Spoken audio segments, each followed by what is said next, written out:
उपस्थित सम्पूर्ण मिडियाकर्मी साथीहरू, आजको यो पत्रकार सम्मेलनमा तपाईहरु आइदिनु भएकोमा म यहाँ सबैलाई धेरै धेरै धन्यवाद दिन चाहन्छु।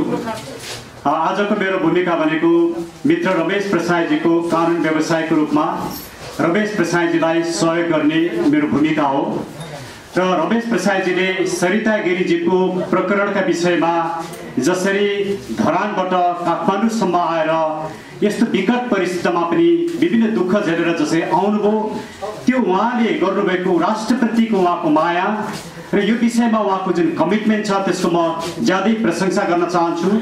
र रमेश प्रसाई जस्तो एउटा राष्ट्रवादी व्यक्ति जसको प्रत्येक आवाजमा प्रत्येक ढुकढुकीमा मुलुक बोलिराखेको हुन्छ, मुलुकप्रति भएको अन्याय उहाँ सहन सक्नुहुन्न, उहाँको यो भावना पुनीत भावना छ र रमेश प्रसाईजी प्रति मेरो ज्यादै ठुलो श्रद्धा र सम्मान छ।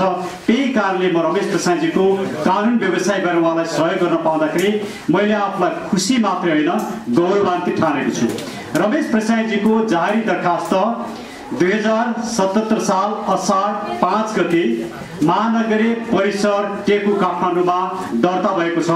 त्यो जारी दरखास्तमा रमेश प्रसाईजीले के कस्ता विषय उठाउनु भएको छ भन्ने बारेमा सम्पूर्ण नेपाली नागरिकहरू, देश विदेशमा बस्नुभएका नेपाली नागरिकहरूलाई रमेश प्रसाईजीले दर्ता गर्नुभएको जारी दरखास्त म छोटकरीमा पढेर सुनाउन चाहन्छु, जसले गर्दाखेरि यो विषय के छ भन्ने कुरा सबैलाई ज्ञात होस् भनेर। नीत सरिता गिरी संघीय संसदको प्रतिनिधि सभामा संघीय समाजवादी फोरम नेपाल हाल जनता समाजवादी दलको प्रतिनिधित्व गर्ने सांसद सदस्य हुन्। नीत सरिता गिरी राज्यका महत्त्वपूर्ण विषयमा कानुन बनाउन र नीति निर्माण गर्न विधायकी भूमिका अदा गर्ने महत्त्वपूर्ण भूमिका खेल्ने सांसद सदस्य जस्तो एक गरिमामय र महत्त्वपूर्ण ओहदामा हुनुहुन्छ। संविधानको रक्षा र पालना गर्दै संविधान संशोधन लगायत कानुन बनाउने सन्दर्भमा उहाँको भूमिका महत्त्वपूर्ण हुन्छ। नेपालको संविधान 2072 र प्रतिनिधि सभा नियमावली 2075 ले पनि यही भूमिका सांसद सदस्यबाट अपेक्षा गरेका छन्। प्रत्येक सांसद सदस्यले निजको दललाई मात्रै नभएर संविधान, मुलुकको अस्मिता, सार्वभौमसत्ता र भौगोलिक अखण्डतालाई सम्मान गर्ने रक्षा गर्ने प्रतिबद्धताप्रति आफूलाई समर्पित गरेका हुन्छन्। मुलुकप्रतिको असीम आस्थाकै कारणले प्रत्येक सांसद सदस्यलाई नागरिक र सिङ्गो मुलुकले महत्त्वपूर्ण जिम्मेवारी सुम्पेका हुन्छन्।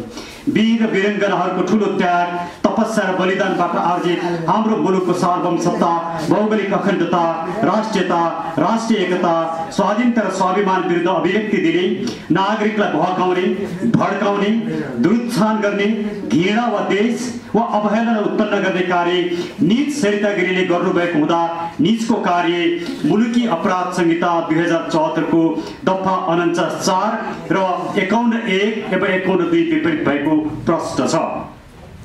नेपालको संविधान 2072 को धारा 103 ले संसद सदस्यलाई विशेषाधिकार प्रदान गरेको छ, अर्थात् सदनमा बोलेको कुनै कुरा वा दिएको कुनै मतलाई लिएर संसद सदस्यलाई पक्राउ गर्न, थुनामा राख्न वा अदालतमा मुद्दा चलाउन पाइँदैन।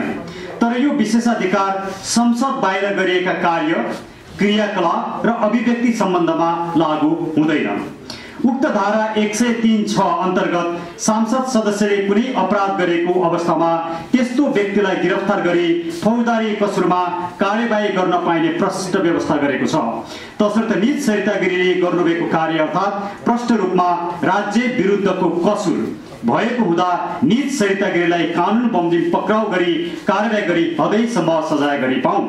नीत सरिता गिरीले नेपालको विरुद्धमा गर्नुभएका 3 कार्यहरू जुन अघि रमेशजीले भन्नुभयो, आपत्तिजनक मात्रै नभई राज्य विरुद्धको कसुर समेत रहेका छन्। पहिलो, नेपालको संविधानको धारा 7 ले देवनागरी लिपिमा लेखिने नेपाली भाषा नेपालको सरकारी कामकाजको भाषा हुनेछ भनी प्रष्ट रूपमा व्यवस्था गरेको छ। अर्थात् संघीय संसद, प्रतिनिधि सभा राज्यका 3 प्रमुख अङ्ग मध्येको एक अङ्ग भएको हुँदा प्रतिनिधि सभामा बोलिने भाषा पनि नेपाली भाषा नै हो भनी संविधानले नै प्रष्ट पारेको अवस्थामा सो विपरीत नीत सरिता गिरीले संसदमा हिन्दी भाषा बोल्नु भएको सम्मलाई संविधानको धारा 103 को संरक्षण प्राप्त हुन्छ। तर मिडियामा आई संसदमा आफूले भाषा नै नबोल्ने संसदमा आफूले हिन्दी भाषा नै बोल्ने, संविधानले हिन्दी भाषा संसदमा बोल्न प्रतिबन्ध लगाएको छैन भनी कुतर्क गर्ने, मधेस र पहाडमा बसोबास गर्ने समुदायका बीचमा रहेको सुसम्बन्धमा खलल पार्नका लागि हिन्दी मधेसको जिनमा छ, नेपालीहरूको जिनमा नेपाली छ, मधेस हो, मधेस फरक छ भनी गम्भीर एवं आपत्तिजनक रूपमा अभिव्यक्ति दिने र सोका आधारमा आम नेपाली नागरिकहरूका बीचमा भ्रम सृजना गरी नेपालीहरूका बीचमा घृणा देश फैलाए, नेपाली भाषालाई अपमानित गर्ने समेतको कार्य गर्नुभएबाट र आफूले संसदमा किन नेपालीमा बोल्ने त्यो सम्भव छैन भनी जिकिरले नेपाली भाषा र नेपाली प्रति नै अपमान गरेको हुँदा यस्ता गतिविधिलाई सहेर बस्ने, कानको दायरामा नल्याउने र अनुत्तरदायी ढङ्गले समाजलाई तहस नहस पार्न दिने हो भने हाम्रो सिङ्गो सभ्यता र अस्मिता नै धरापमा पर्ने खतरा हुने भएकोले यस्ता क्रियाकलाप निन्दनीय मात्र नभई आपराधिक समेत भएको हुँदा निज सरिता गिरीलाई कानुनको दायरामा ल्याई कारबाही गरी पाऊँ।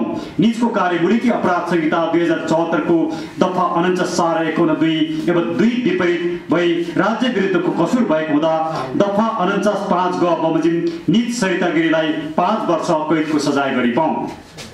दोस्रो, लिपुले कालापानी र लिम्पियाधुरा नेपालको भन्ने बारेमा ऐतिहासिक तथ्य र प्रमाण हुँदाहुँदै पनि सिङ्गो मुलुक र नागरिकहरूको भावना, आस्था एवं भौगोलिक अखण्डता विपरीत निज सरितागिरी उक्त भूभाग नेपालको होइन भनी मिडियामा अन्तर्वार्ता दिने र सो अन्तर्वार्तालाई सामाजिक सञ्जाल मार्फत प्रचार प्रसार गरी नेपाललाई नै होच्याउने, घेरा वा देश फैलाउने र नेपालको स्वाभिमान उप अपमान गर्ने जस्ता कार्य गर्नुभएको हुँदा निजको कार्य अपराध जन्य छ र क्षम्य हुन सक्दैन। त्यसो कसैले मलाई जासुस भने भनिराखोस्, मलाई फरक पर्दैन। कसैले मलाई राष्ट्रघाती भने भनिराखोस्, मलाई फरक पर्दैन भन्ने अभिव्यक्ति निज सरिता गिरीले दिएको हुँदा निज संसदभित्र बसी नेपालको सुरक्षा, सैनिक स्थिति, सामरिक अवस्था, नेपालले गोप्य राख्नुपर्ने विषय समेतको जासुसी गर्ने हैसियत प्रष्ट पारेको हुँदा र सो कुरा स्वीकार गरेको हुँदा निज मुलुकका लागि ज्यादै डरलाग्दो र खतरनाक व्यक्ति भएको प्रष्ट हुन्छ। तसर्थ मुलुकी अपराध संहिता 2074 को दफा 56 बमोजिम निजलाई कारबाही गरी सोही दफा 56(2) बमोजिम 25 वर्षसम्म कैद गरी पाउन अनुरोध गर्दछु। म यो जारी दरखास्त पुरै पढ्दिन, लामो छ, 5 पेजको छ। यसलाई हामीले रिपोर्टर्स क्लबमा पनि दिएका छौँ, त्यहाँबाट पनि यहाँले लिन सक्नुहुन्छ। रमेशजी जीवनजीको फेसबुकमा पनि यो आउँछ, त्यहाँबाट पनि लिन सक्नुहुन्छ। म मेरो फेसबुकमा पनि राख्छु, त्यहाँबाट पनि लिन सक्नुहुन्छ। र म के अनुरोध गर्छु भने सम्पूर्ण नेपाली नागरिकहरूले यो जारी दरखास्त रमेशजीले दिनुभएको जारी दरखास्त पढ्नका लागि, यसलाई बुझ्नका लागि र रमेशजीलाई सहयोग गरिदिनका लागि तपाईँहरूले व्यापक रूपमा प्रचार प्रसार गरिदिनुहोस्, गरिदिनुहोस्। र म सिङ्गो नेपाली नागरिकहरूलाई के अनुरोध गर्न चाहन्छु भने रमेशजीले उठाउनु भएको विषय कुनै राजनीतिक दलको विषय होइन, कुनै अभियानको विषय होइन, कुनै समूहको विषय होइन, विशुद्ध रूपमा एउटा नेपाली नागरिक जसले मुलुकलाई माया गर्दछ यी 3 करोड नेपाली नागरिकहरूको भावनालाई प्रतिबिम्बित गरेर यो विषय उठाउनु भएको छ। तसर्थ सम्पूर्ण नेपाली नागरिकहरूलाई रमेशजीलाई साथ दिनुहुनका लागि पनि म हार्दिक अनुरोध गर्दछु। यस पछाडि तपाईँहरूका केही प्रश्न छन् भने त्यसको जवाब रमेशजीले दिनुहुनेछ भन्दै म आफ्ना विचारहरू यतिमै राख्दछु। फेरि पनि म धन्यवाद दिन चाहन्छु। यहाँहरूले प्रश्न राखिहाल्नुभन्दा अगाडि म आदरणीय दाई ऋषि धमलालाई र रिपोर्टर्स क्लबको सम्पूर्ण टिमलाई हात जोडेर नमन गर्न चाहन्छु, हार्दिक धन्यवाद दिन चाहन्छु कि उहाँहरूको असीम स्नेहले गर्दा आज यो रिपोर्टर्स क्लबको यो गरिमामय स्टेजमा तपाईँहरू सबै समक्ष यो राष्ट्रियतासँग जोडिएको मुद्दाका विषयमा जानकारी गराउने अवसर प्राप्त भयो र मलाई विश्वास छ कि यहाँहरूले यी समाचारहरूलाई सही रूपमा जस्ताको तस्तै सम्प्रेषण गर्नुहुनेछ। किनभने आजभोलि हाम्रा मिडियाहरू जसलाई हामीले सोसल मिडिया भनेर चिन्दछौँ र जसलाई हामीले मेन स्ट्रिम मिडिया भनेर चिन्दछौँ, हामी पनि कहिलेकाहीँ सत्यभन्दा टाढा, सत्यभन्दा पर जान थालेका छौँ। हामी पनि कहिलेकाहीँ टिआरपी को दौडमा भिडले खोज्ने सत्य मात्रै लेख्न र छाप्न थालेका छौँ। जस्तो कुनै व्यक्ति कुनै राष्ट्रियताको विषय आयो, सीमाना अतिक्रमण भयो, त्यो सीमा अतिक्रमण भयो भन्दा जस्तो लिपुले कालापानी र लिम्पियाधुराको मुद्दामा सीमा अतिक्रमण भयो, यो सीमानाबाट चाहिँ भारतीय सेनालाई हटाउन सकिएन भनेर प्रशस्तै समाचारहरू छापिन्छन्। तर त्यसको पछाडिका तथ्यहरू चाहिँ कहाँ लुक्छन्, कहिले छापिँदैनन् कि यो सीमाना कहिलेदेखि अतिक्रमण भएको थियो, कसरी अतिक्रमण भयो, किन अतिक्रमण भयो, कसका पालामा अतिक्रमण भयो, यो विषयमा खोज अनुसन्धान गर्न चाहिँ हामीले अलिकति छोडेका छौँ, किनकि हामीलाई केवल मसालेदार समाचारहरू चाहिएको छ।